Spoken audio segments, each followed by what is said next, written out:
नमस्कार मंडळी, स्वागत आहे आपल्या यूट्यूब चॅनलवर। घरोघरी मातीच्या चुली या मालिकेच्या उद्याच्या भागात आपल्याला असं पाहायला मिळतं की त्या जानकी त्या गुंडाला घेऊन येत असते। ती त्याची कॉलर पकडते आणि सगळ्यांसमोर आता घरामध्ये त्याला ढकलून देते आणि सांगते DNA रिपोर्ट चेंज करणारा माणूस हा आहे, याने चेंज केले होते DNA रिपोर्ट्स आणि ते ऐश्वर्याच्या सांगण्यावरून असं म्हणतात। आता ऐश्वर्या म्हणते मी कुठे सांगितले, मी नाही सांगितले। तेव्हा तो गुंड लगेच बदलतो, जानकी मॅडम तुम्हीच DNA रिपोर्ट बदलायला सांगितले होते। ऐश्वर्या मॅडमने नाही तर तुम्हीच सांगितले होते असं तो म्हणताच। आता इकडे ऐश्वर्याच्या जीवात जीव येतो, पण जानकी म्हणते नाही खोटं बोलतोयस तू। पण आता कोणाचा विश्वास आता जानकीवर नसतो।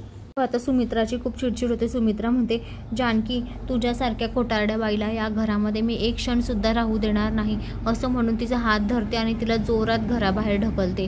तर आता जानकी जोरात खाली पडते जमिनीवर, डायरेक्ट वरंड्यावरच पडते ती आता दाराच्या।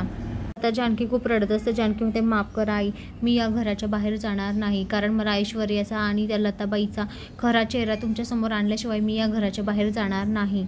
हो, जोपर्यंत मी ऐश्वर्याला आणि लताबाईला घराच्या बाहेर काढत नाही धक्के देऊन, तोपर्यंत मी या घराच्या बाहेर जाणार नाही असं म्हणून आता जानकीने शब्द दिलेला असतो सुमित्राला।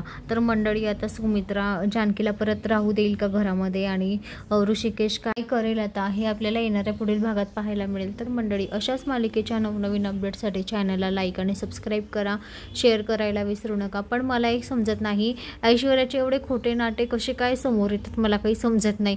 देव पण ऐश्वर्याच्याच बाजूने की काय बिचारा। जानकी एवढी जीव काढून सगळं करते, सगळे शोध घेते, पण ऐश्वर्या म्हणजे जानकीच्या याच्यावर पूर्ण पाणी फिरलं जातं।